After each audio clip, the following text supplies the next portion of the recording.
आज मी करणार आहे मसाला पापड. त्यासाठी 4 उडदाचे पापड, चाट मसाला, जिरा पावडर, 1 टोमॅटो, कांदा, कोथिंबीर, लिंबू, बारीक शेव, लाल तिखट, चवीनुसार मीठ घ्या. एका कढईत तेल टाका. तेल चांगलं गरम झाल्यास त्यामध्ये पापड टाका. दोन्ही साईडला पापड चांगल्या प्रकारे तळून घ्या. अशा प्रकारे तळून घ्या.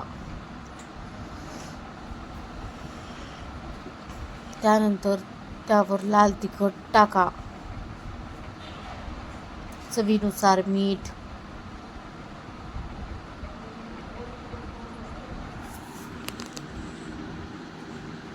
चाट मसाला, जिरा पावडर,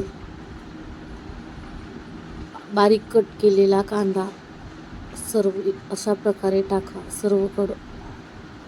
त्यानंतर त्यावर बारीक कट केलेलं टोमॅटो, थोडीशी कोथिंबीर, भरपूर सारा शेव, त्यानंतर त्यावर लिंबूचा रस टाका. हे बघा, आपलं मसाला पापड तयार आहे. एकदम सोपी पद्धत. आवडला असेल तर चॅनेलला सबस्क्राईब करा, लाईक करा.